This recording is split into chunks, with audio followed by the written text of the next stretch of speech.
요한계시록에 나오는 7교회에 보내는 편지들을 계속 살펴보고 있습니다. 여러분, 우리가 이 요한계시록에 나오는 이 편지들은 옛날 골동품 고문서가 아닙니다. 오늘 저와 여러분들, 우리 교회를 향하신 예수님의 편지다, 이렇게 우리가 받아들이면서 성경을 읽어야 하겠습니다.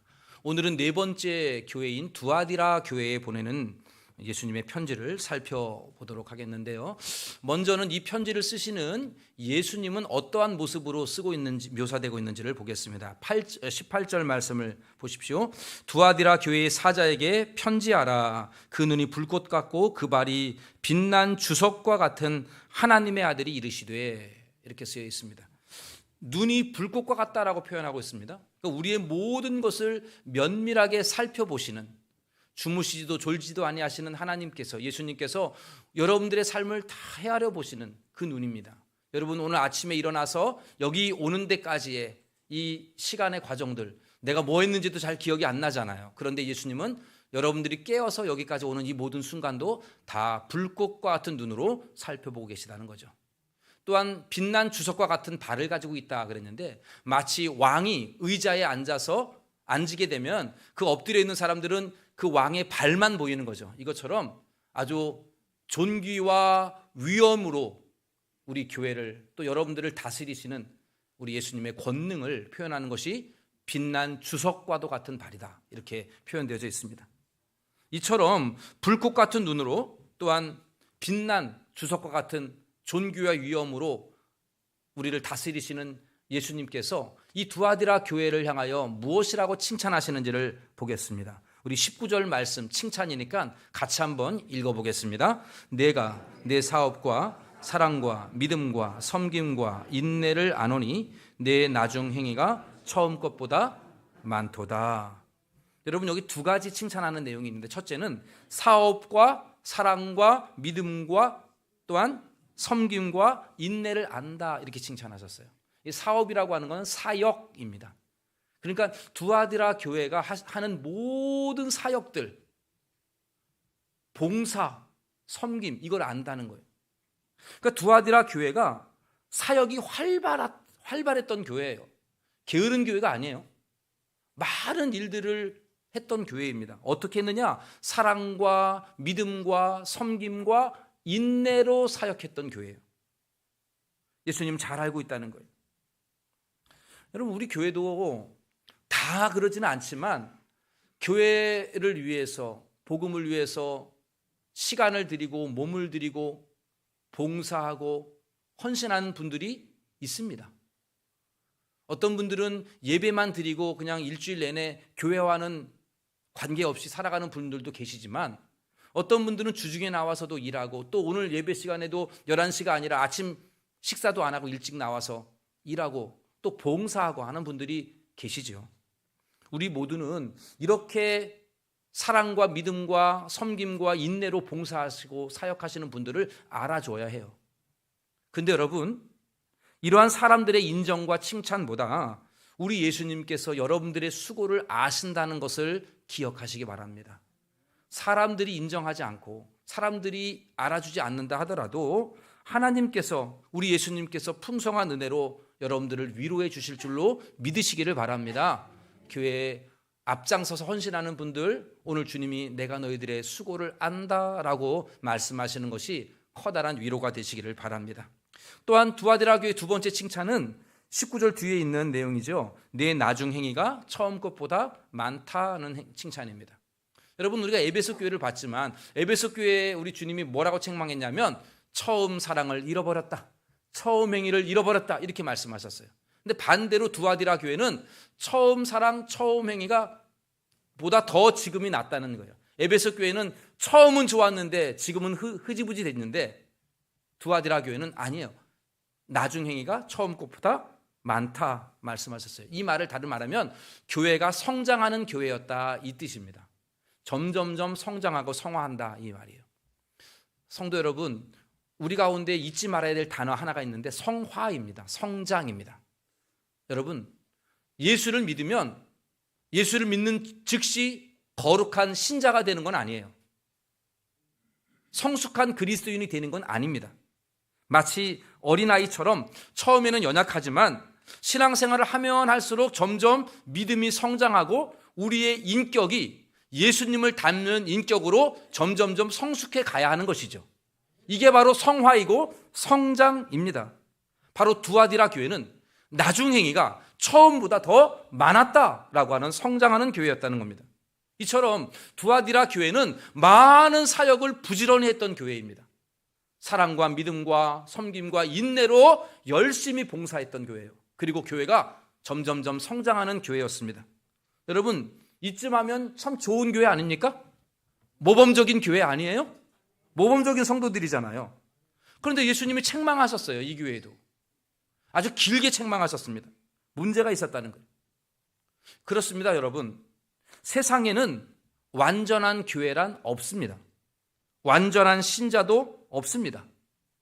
사람들은 이 두아디라 교회처럼 많은 봉사와 사역들을 하고 믿음이 점점점 자라는 이러한 성장하는 교회를 참 저 교회는 좋은 교회야 이렇게 말하지만 여러분, 이 세상의 모든 교회는 크고 작은 문제를 안고 있습니다. 우리 개인도 마찬가지예요. 여러분, 교회에서 봉사하고 사역하고 또 섬기고 신앙생활이 계속 성장하고 있다면 신앙생활을 잘하는 분입니다. 그러나 여러분, 여기에서 만족해서는 안 됩니다. 이 정도면 충분하지 뭐, 이렇게 신앙생활하면 됐지, 이렇게 우리가 생각해서는 안 됩니다. 아직도 저와 여러분들은 부족한 것이 있습니다. 서툰 것이 있습니다. 예수님을 닮지 못한 그러한 죄된 모습들이 저와 여러분들이나 다 가지고 있다는 거예요. 나도 고쳐야 한다, 이거 여러분들 생각하시면서 우리가 하나님의 말씀을 통해서 고쳐지게 되는 것이에요.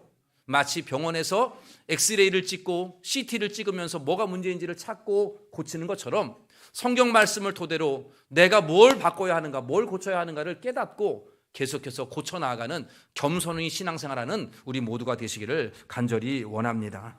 그렇다면 그럼 이 두아디라 교회는 많은 사역들이 있었고 성장하는 교회인데 뭐가 문제였을까요? 예수님의 책망이 뭘까요? 여러분, 20절 말씀을 보시겠습니다. 그러나 내게 책망할 일이 있노라. 자칭 선지자라 하는 여자 이세벨을 내가 용납함이니 그가 내 종들을 가르쳐 꾀어 행음하게 하고 우상의 제물을 먹게 하는도다. 여러분, 여기 이세벨이라는 여인이 등장하는데 아마도 거짓 선지자인 것 같아요. 좀 말빨이 있는 여인인 것 같아요. 이 여인의 말에 많은 사람들이 그 말을 들었다는 거죠.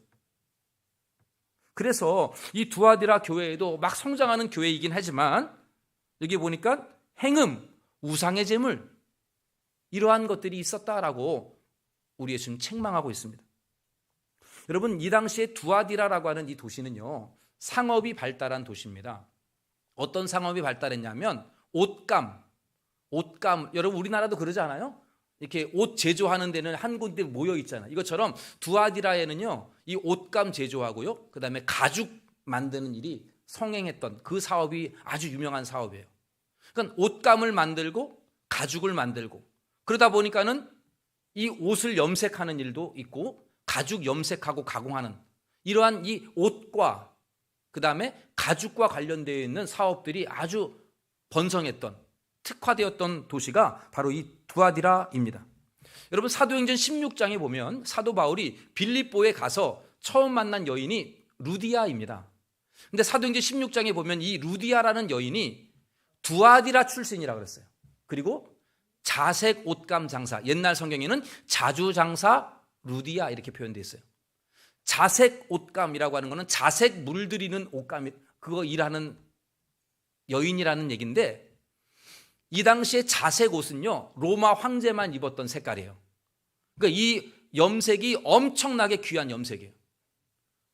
터키에 갔더니 이 두아디라에서 설명해주는 우리 그 설명하시는 선교사님이셨는데, 이 선교사님이 이야기하기를 뭐라 그러냐면, 이 당시에 자색이라고 하는 이 물감은 그 소라 고동 여기에만 나온대요. 거기서 뭘 뽑아낸다는 거예요.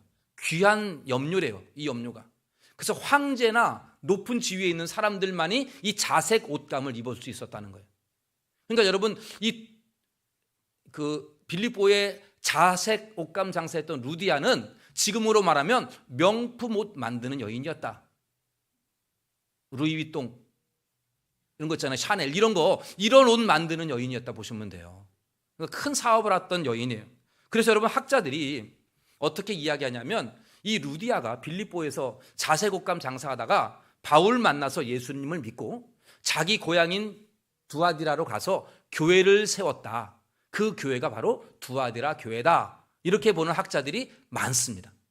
어쨌든 이 두아디라에는 이런 옷감하고 가죽하는 이런 사업들이 성행했는데 이렇게 같은 직종에 모여있는 사람들끼리 이들은 그 당시에는 길드라 그래요. 우리식으로 말하면 조합, 상인회 이런 걸 조직을 해요. 우리도 그런 거 조직하지 않아요? 나와 비슷한 사람들끼리 이렇게 조직들 만들잖아요. 길드라 그러죠. 서양에서는. 이렇게 조합을 만들어요. 그리고 그 각 길드들마다 조합마다 그 당시에 수호신을 가지고 있었어요. 수호신. 그러면 우리 조합이 그 우리의 수호신에게 가서 규칙적으로 제사를 드리는 거예요. 그러면 그 제사를 드리고 그 제물을 함께 나눠 먹어요. 그리고 그 제단 주변에 있는 그 신전 주변에 있는 창녀들하고 행음하는 일들이 그 당시에 로마 시대의 문화였어요. 그러니까 여기에 길드들도 우리의 수호신에게 제사를 드리고 그 제물 나눠 먹고 행음하는 일들을 자연스럽게 했던 거죠. 문제는 이 두아디라에 살고 있는 사업가들 중에 기독교인 사업가들도 있지 않았겠어요? 이들이 문제예요. 여러분 이들도 루디아처럼 여러 장사와 사업을 하면서 같은 업계의 사람들과 함께 길드에 들어갔겠죠. 그러지 않겠어요? 왜냐하면 이거 안 하면 따돌림 당할 수 있잖아요. 그러니까는 조합에 가입을 해야 돼요.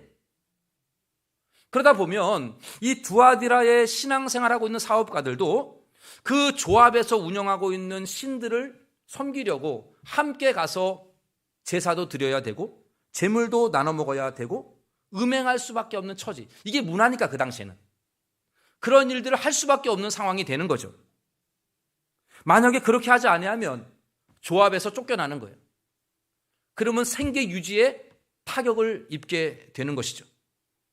그러니까 이 두아디라의 조합에 가입한 기독교인들은, 사업하는 기독교인들은 이러지도 못하고 저러지도 못하는 난처한 상황에 있었던 거예요.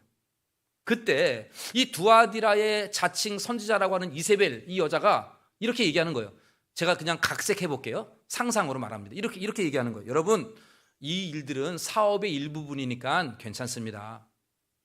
어쩔 수 없잖아요. 수호신에게 제사하고 제물 먹고 행음하는 거, 이거 그 당시의 문화, 우리의 문화니까 이 정도 해도 괜찮아요. 예수님은 여러분들의 사업을 다 이해하시고 용서해 줄 겁니다. 하셔도 됩니다. 이렇게 이야기를 한 거예요. 그리고 두아디라에 사업하는 신앙인들이 알겠다고, 그리고 이걸 용납하고 그대로 했던 거죠. 불꽃과 같은 눈으로 가지고 교회를 보시는 예수님께서 이거를 용납하시겠습니까? 그래서 예수님이 22절에 이렇게 경고하셨어요. 여러분 22절 보십시오. 볼지어다 내가 그를 침상에 던질 터이요. 이세벨이라는 여자를 얘기하는 거죠. 침상에 던진다는 것은 병들게 만들겠다 이런 뜻이겠죠. 또 그와 더불어 간음하는 자들도 만일 그의 행위를 회개하지 아니하면 큰 환난 가운데 던지시겠다. 그리고 23절에는요 더 무서워요. 또 내가 사망으로 그의 자녀까지도 죽이신다. 엄청난 무서운 말씀이죠. 그러면서 모든 교회가 나는 하나님의 뜻과 마음을 살피는 자인 줄 알지라. 내가 너희 각 사람의 행위대로 갚아주리라. 너무너무 무서운 말씀으로 경고하셨어요.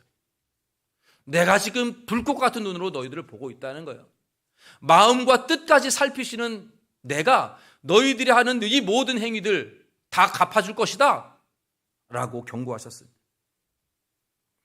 예수님은 생계를 위하여 어쩔 수 없이 선택해야 한다는 이 이세벨의 가르침을 따랐던, 그 말을 거짓으로 꿰었던 이세벨과 두아디라의 성도들에게 나는 사람의 뜻과 마음을 살피는 자다. 내가 너희 각 사람대로 행위대로 갚아주시겠다라고 무섭게 경고하고 계십니다. 사랑하는 동대문 중앙교회 성도 여러분, 우리는 이 대목에서 내 자신을 한번 돌아봐야 합니다. 오늘날 우리들도 이 두아디라 교회에 닥친 문제처럼 생계를 위한 불가피한 선택을 해야 할 상황에 놓일 때가 얼마나 많이 있어요. 이게 분명 하나님 앞에서는 부끄러운 잘못인 줄 알지만 사회생활 하다 보면 어쩔 수 없이, 직장 생활하다 보면 어쩔 수 없이, 사업을 하다 보면 어쩔 수 없다, 이렇게 생각하고 합리적으로 평가했던 여러분들 자신은 아니었습니까? 여러분, 오늘 이 사회는요, 오늘날 우리의 사회는 절대로 성경적이지가 않아요. 반성경적인 사회입니다. 세상은 죄로 오염되어 있습니다. 악취나는 하수구와 같은 것이 오늘 저와 여러분들이 살고 있는 세상이에요. 그렇다고 여러분, 우리가 이 세상을 떠나서 살 수는 있습니까? 저기 멀리 어디 산에 올라가서 우리들끼리 살면 될까요? 그럴 수는 없잖아요. 우리 예수님은 너희는 세상의 소금이다, 너희는 세상의 빛이라 말씀하셨으니 우리는 세상에서 소금과 빛으로 살아야 되기에 우리는 이 더러운 세상으로 들어가야만 합니다. 그러기에 오늘 저와 여러분들이 거룩한 하나님의 자녀로서 이 더러운 세상에 들어가 살면서 그 더러운 죄의 오염들을 묻히지 않기가 너무너무 힘든 세상이에요.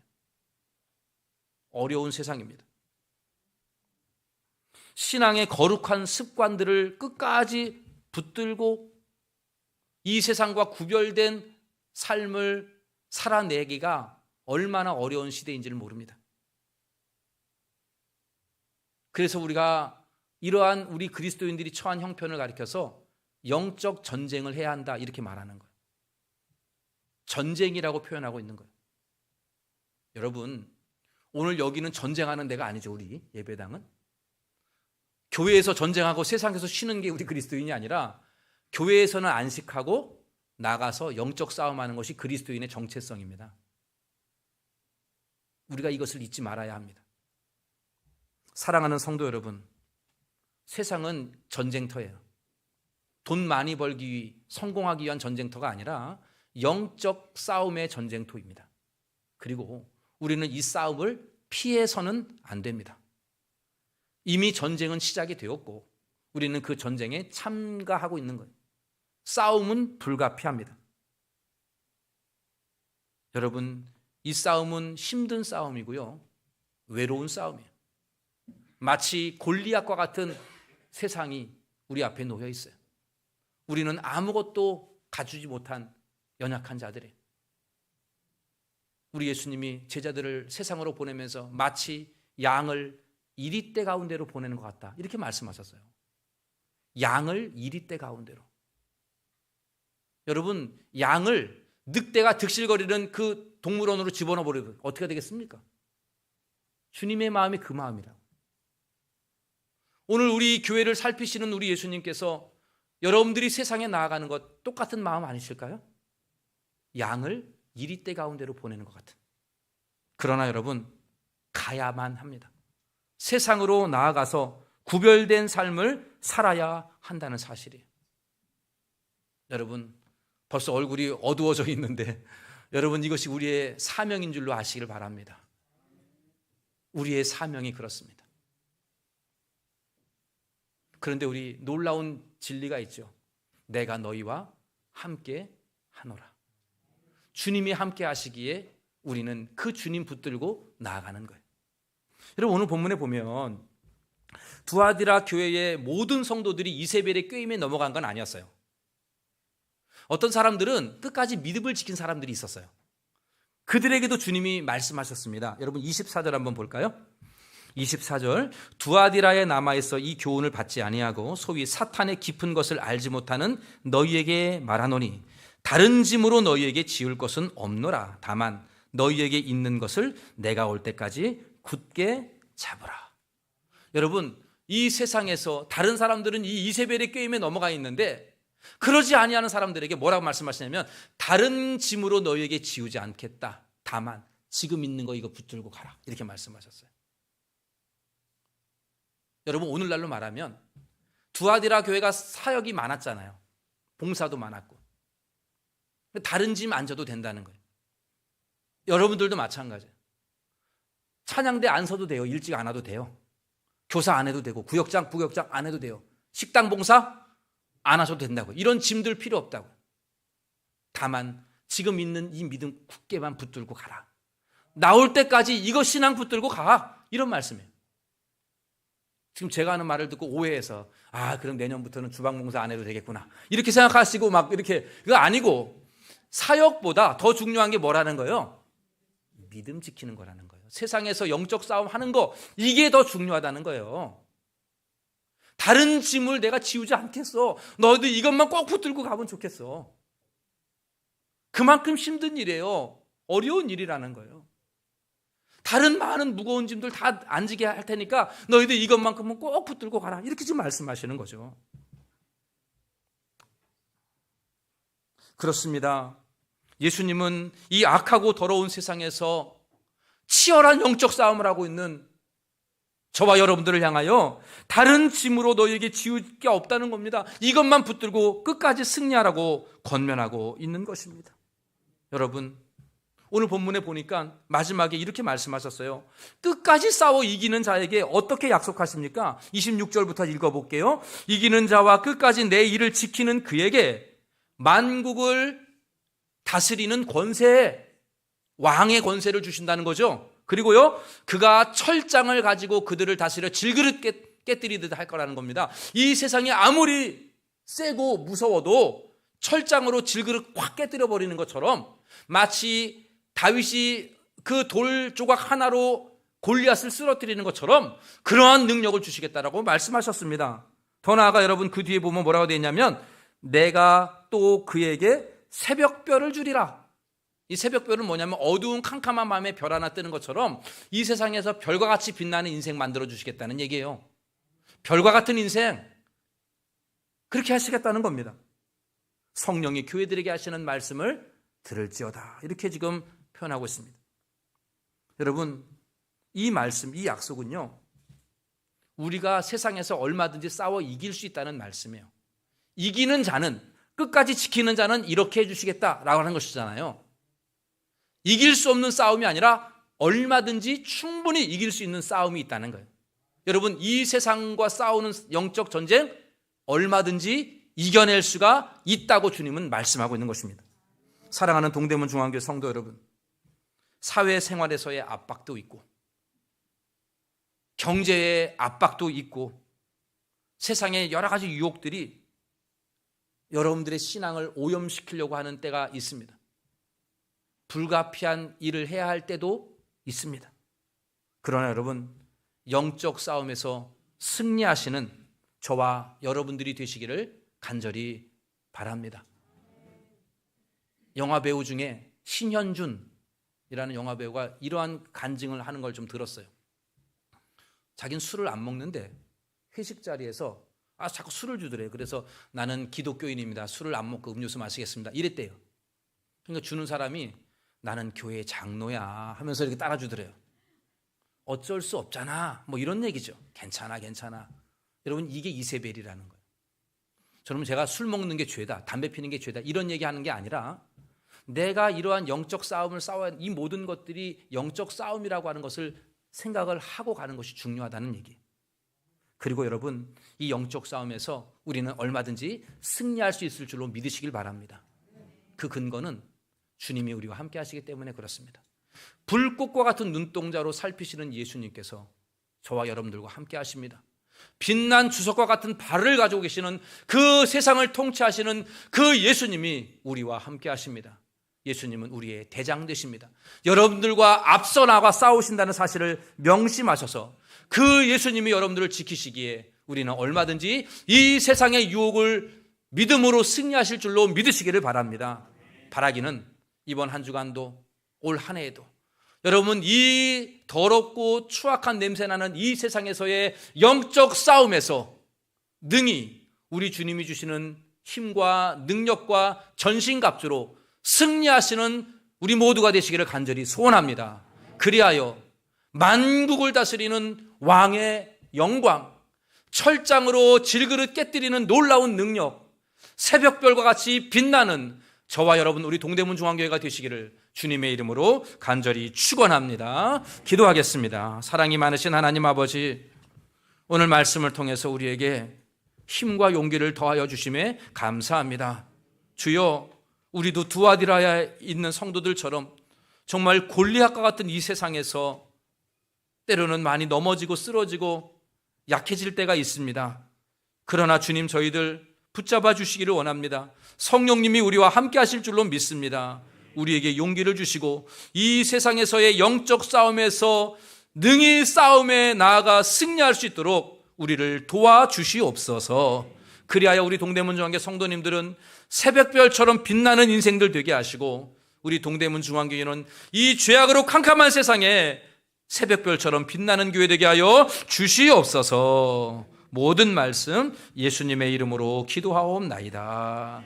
아멘. 준비하시